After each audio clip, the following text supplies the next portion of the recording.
Bonjour, bienvenue à votre revue de presse du mercredi 19 mars. Aujourd'hui, erreur et mystère autour de la mort de Renaud, un bébé de 2 mois seulement. Ça clique, le juge Denis Galland a le mandat de faire la lumière sur le bordel informatique, financier et politique. Les no-shows au restaurant, bientôt une pénalité de 10 $ par client. Et le Canadien qui, hier soir, s'est trouvé une toute petite place en série de fin de saison. C'est le cas actuellement, mais il reste encore pas mal de parties à jouer. Donc, Renaud Laplante, 2 mois, un bébé, un nourrisson, est décédé en avril 2023 à l'hôpital de Rimouski. J'en ai parlé il y a quelques semaines. C'est un dossier qui avait été mené par les coops de l'information. La presse nous donne plus de détails aujourd'hui. Qu'est-ce qu'on sait? D'abord, c'est un bébé donc qui est en santé. Il a reçu 3 doses de vaccin le matin du 11 avril 2023. C'est une procédure classique, normale pour un enfant de son âge. Malheureusement, son état s'est détérioré en fin de journée. Les parents l'amènent vers 17h15 à l'hôpital, à l'urgence, et 8 heures plus tard, les manœuvres de réanimation ont cessé. Le décès de Renaud est constaté. Qu'est-ce qui s'est passé? Le coroner dans le dossier, Arnaud Sanson, soulève beaucoup de questions. D'abord, tout le volet médical. Est-ce qu'on aurait pu transporter l'enfant à Québec vers un centre spécialisé? Un transfert aérien plus rapide, est-ce qu'on aurait pu le demander plus tôt? Est-ce que ça aurait sauvé la vie de l'enfant? Difficile à dire. Puis, est-ce qu'on l'a bien soigné, notamment pour ce qui est de l'hypothermie? Le coroner remarque que, par exemple, pour les médicaments qui ont été administrés à Renaud pendant la réanimation, on ne sait pas exactement les dosages, les quantités, parce qu'il n'y a rien dans le dossier médical. On note aussi qu'il n'y avait pas de pharmacien à l'urgence. Et dans le fond, ce que le coroner dit, je ne sais pas pourquoi cet enfant-là est mort, mais l'hôpital devrait revoir ses procédures. Et on souligne aussi que l'enfant est décédé parce qu'on a donc arrêté les manœuvres en salle de réanimation. Et ça s'est passé en l'absence du consentement et de la présence des parents qui auraient aimé être là. La mère dit ça manquait d'humanité. Il n'y a peut-être pas d'erreur comme telle, peut-être que tout a été fait dans les règles de l'art, mais il faudrait revoir les procédures plus en détail, dit le coroner. Puis la question que vous vous posez, est-ce que la mort de l'enfant est reliée au vaccin? Le coroner ne peut pas répondre à la question. Il ne le sait pas. Il a remarqué donc dans les faits que l'enfant avait été vacciné, que son état s'était détérioré. Il a signalé le cas à la santé publique, qui a transféré le dossier dans le système canadien. Mais ce qu'on découvre finalement, c'est l'absence d'une démarche systématique pour reprendre le cas, pour déterminer qu'est-ce qui s'est passé dans le cas de ce bébé. Est-ce qu'il est mort des effets du vaccin ou si vraiment c'est autre chose, ça n'a rien à voir. Puis je vous dirais que c'est encore plus important dans ce contexte où il y a des cas de rougeole, puis il y a des gens qui remettent en question les vaccins, la protection vaccinale. Si l'État met ça dans le tiroir puis décide de ne pas aller plus loin, ça alimente les rumeurs et les théories du complot. Donc, espérons qu'on sera capable de faire la lumière sur le décès de cet enfant. C'est le juge Denis Galland qui va présider l'enquête publique sur le bordel informatique à la Société d'assurance automobile du Québec. Les grandes questions. Qui savait quoi et quand? Pourquoi la facture a explosé? Pourquoi le virage numérique est devenu en pratique un virage raté, un dérapage? Qui sont les menteurs? Qui sont les incompétents? Qui sont les magouilleurs? Mais hier, je voyais les partis d'opposition qui exigeaient, qui ont braillé, qui ont déchiré leur chemise pour qu'on crée une commission d'enquête, mettent en doute l'impartialité du juge Galland. Puis là, on ne fera pas dans la dentelle. C'est pas ça que je voulais dire. J'ai posé une question. Non. Ils ont remis hier l'impartialité du juge Galland en question. Le chef par intérim des libéraux, Marc Tanguay, a demandé, parce qu'il venait tout juste d'être nommé, aussitôt nommé, que le juge Galland se récuse, ou encore que le gouvernement décide de le remplacer. Sérieux? Tu nommes quelqu'un, puis tu voudrais que le gouvernement change d'idée? Rien de moins. Pourquoi? Parce que, imaginez, le juge Galland a développé une relation d'amitié avec sa collègue, Sonia Lebel, à l'époque de la commission Charbonneau. Maître Lebel, qui est aujourd'hui la présidente du Conseil du Trésor. Je vous le dis tout de suite, Denis Galland, c'est un ami. Alors, je vous déclare ce conflit d'intérêts potentiel. par souci de transparence. Mais Denis Galland, c'est aussi un procureur au fédéral qui a mené des combats, des procès importants, des procès criminels. La commission Charbonneau, je l'ai dit, le premier big à Montréal pour fouiller dans les contrats, alors que la ville se faisait voler puis qu'il y avait de la collusion. Il a présidé l'autorité des marchés publics et il vient d'être nommé juge. Qu'est-ce que vous voulez? C'est difficile d'avoir une feuille de route comme celle-là, impressionnante, qui montre que c'est quelqu'un d'intègre, qui travaille fort, puis qu'est-ce que vous voulez? Il rencontre un paquet de monde, puis il développe des relations d'amitié avec ces gens-là. Et là, j'espère qu'il n'y a aucun Québécois qui est surpris d'apprendre que Denis Galland et Sonia Lebel se connaissent. L'un est devenu juge, l'autre est devenu ministre. Ce sont des amis. Ils se croisent de temps en temps. Il y a des mondanités, réunion des anciens de la commission. J'étais là quand on a présenté le juge Galland à la cour municipale. La ministre Lebel était présente. Les amis sont là pour ça, pour souligner une bonne nouvelle dans la carrière de quelqu'un qu'on aime. Mais pensez-vous sérieusement, là, puis on le sait, là, c'est connu, il n'y a pas de secret, que le juge Galland, qui a une feuille de route impeccable, va mettre en péril sa crédibilité. Moi, je pense que c'est même plutôt le contraire. Il risque d'être plus tough avec la ministre, justement pour ne pas alimenter les pensées de l'opposition sur cette question-là. J'ajoute également que le Devoir, ce matin, nous apprend que le ministre des Transports de l'époque, François Bonnardel, était au courant des problèmes de SACLIC depuis 2021. Pour faire une histoire courte, il y a eu des rencontres. M. Bonnardel était présent, puis on lui a soumis les chiffres. Il était au courant des dépassements. Est-ce qu'il était au courant de la dérape qui s'en venait, d'un système qui allait imploser, puis des emmerdements que les consommateurs automobilistes québécois étaient pour vivre? Lui, il prétend qu'il était dans le noir, qu'on lui a menti à répétition, là. En tout cas, qu'on n'a pas dit la vérité. Là, il semble qu'il y a un rapport d'un vérificateur externe qui indiquait qu'il y avait un potentiel de danger parce qu'il manquait de ressources à l'interne et à l'externe. C'est tout ce qu'on sait concernant Bonnardel. Alors, ça serait intéressant de faire la lumière. Je répète là-dessus. Et moi, j'ai pleine confiance que le juge Galland est capable de faire ça. L'autre question. L'opposition dit, hey, tant qu'à faire, on peut-tu regarder d'un peu plus près les milliards de dollars de contrats qui sont donnés en informatique? On peut penser à la santé. Comment vous dire? Je préfère personnellement une enquête ciblée sur SACLIC, dont les questions sont précises.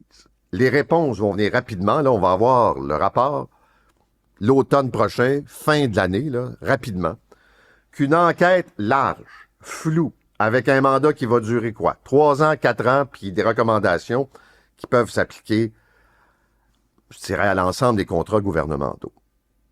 C'est tout ça qu'on veut? Moi, je préfère là, vraiment une enquête rapide en disant, voici ce qui est arrivé à SACLIC. Voici les recommandations.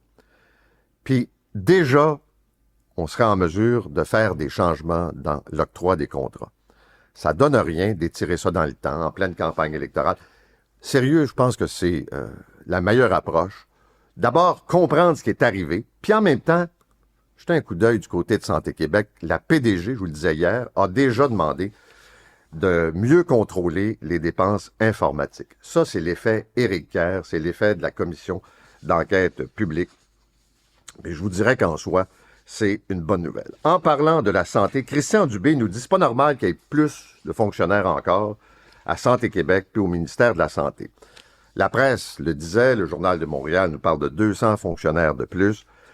Ce qui est assez spécial, c'est qu'à chaque fois qu'on annonce des compressions budgétaires, là, on nous dit « Hey, le patient n'est pas touché, on frappe dans la bureaucratie, dans l'administration, dans le red tape. » Et pourtant, à la fin de l'exercice, il y a toujours plus de monde.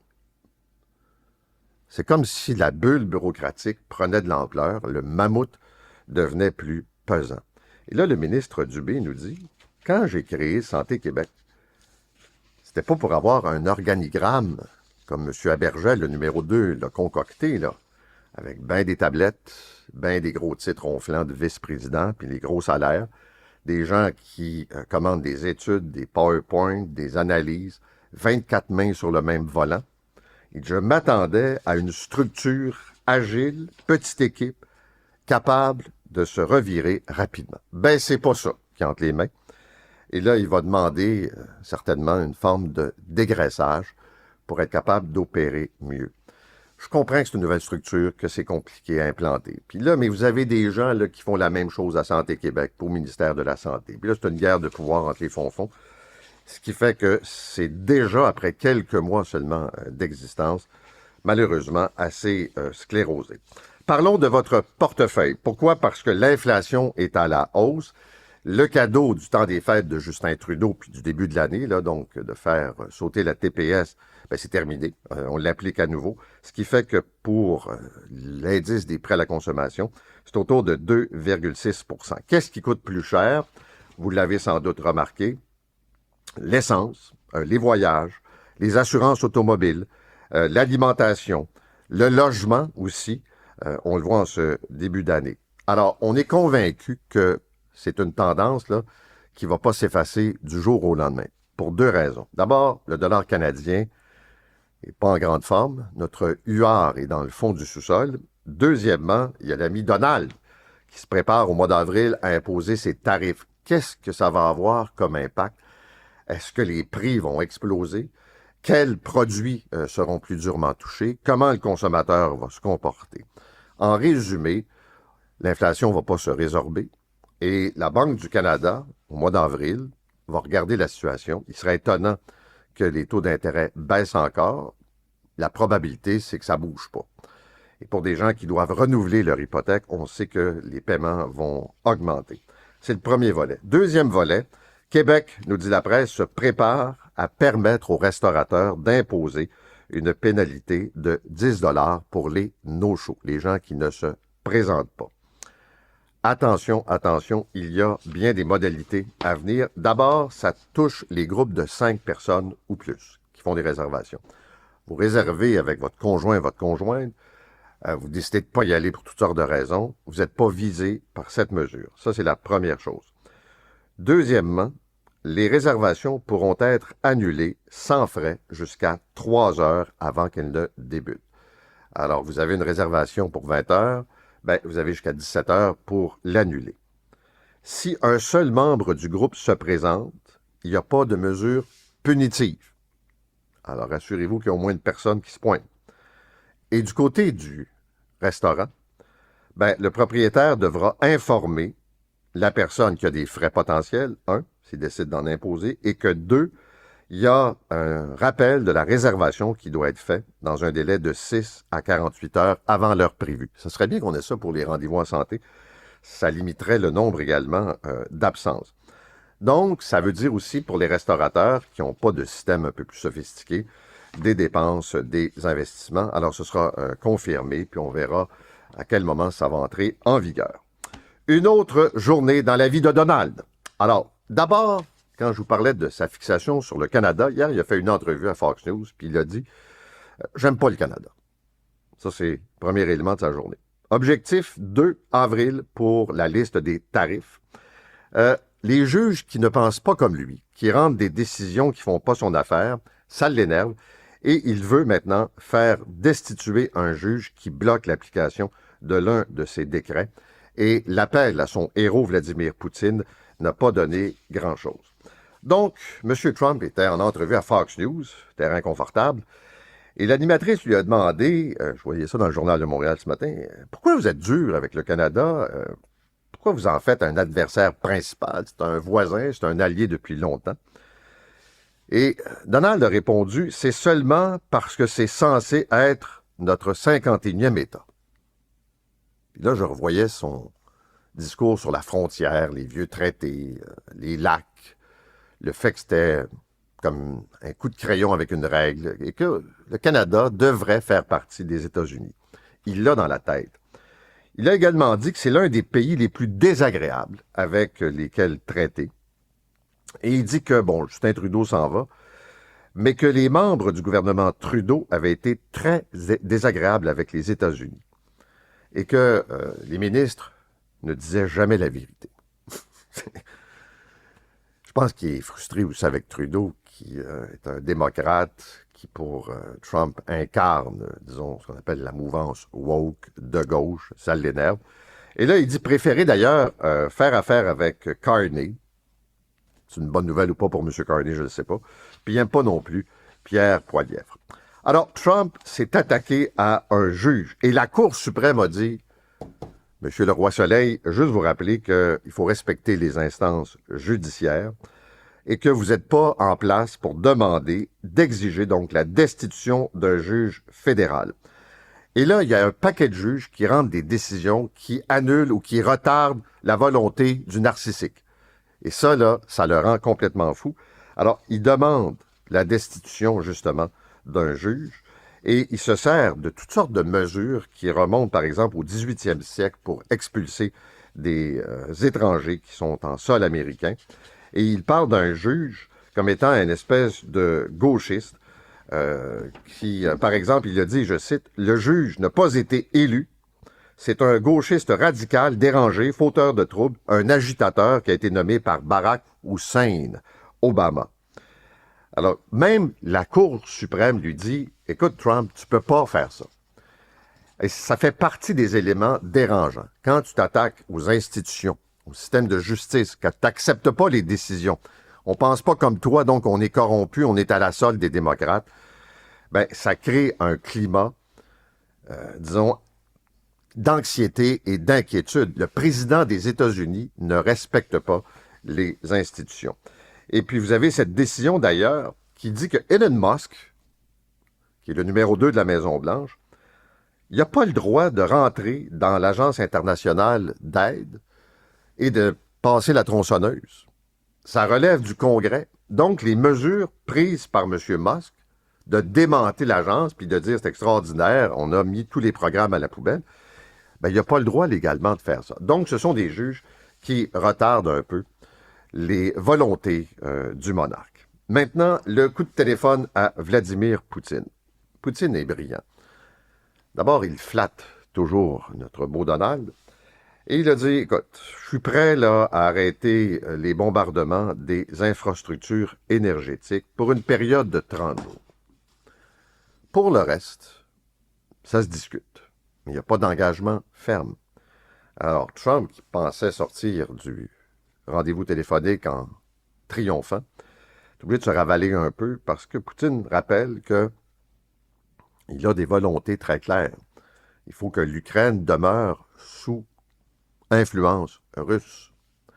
Il faut que l'Ouest disparaisse et il faut qu'il y ait quelqu'un d'autre que Zelensky au pouvoir. Donc, ça y va tranquillement. Puis entre-temps, il y a toujours des bombardements qui se poursuivent.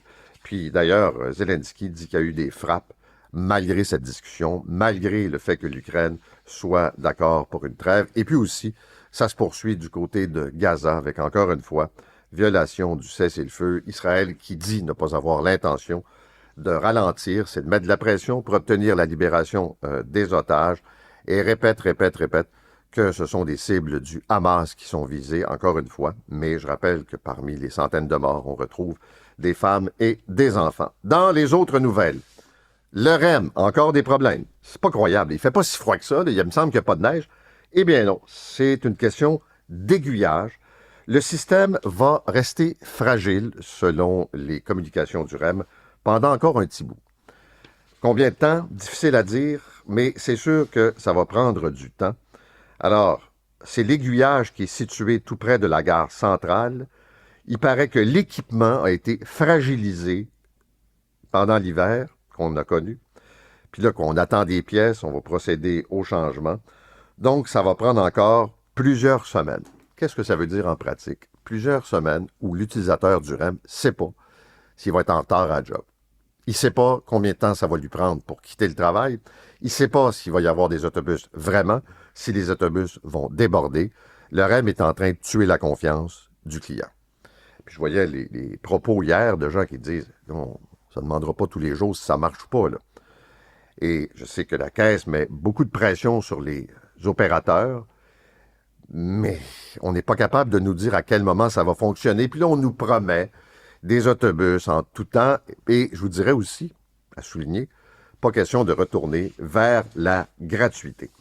Dans la presse, on nous parle du premier ministre Trudeau, d'un de ses gardes du corps, qui fait beaucoup de courses, de jogging, et qui enregistre ses parcours sur une application qui s'appelle Strava. J'en ai déjà parlé. C'est fréquenté par un paquet de monde, et notamment par des gardes du corps de présidents, de premiers ministres. C'était vrai pour les présidents américains, premiers ministres français. Puis dans le cas de M. Trudeau, le gars en question a publié 264 parcours alors qu'il accompagnait M. Trudeau. Donc, ça veut dire qu'on savait où se trouvait M. Trudeau, est-ce que sa santé, sa sécurité était menacée. Québec permettrait à Stablex d'économiser 100 millions. Avec la loi, là, on est en commission parlementaire parce que Québec a dit « Je veux rien savoir de la ville de Blainville, je veux rien savoir du BAP. » C'est une question de sécurité. Il faut permettre à Stablex de construire sur ces terrains qui sont protégés pour l'instant.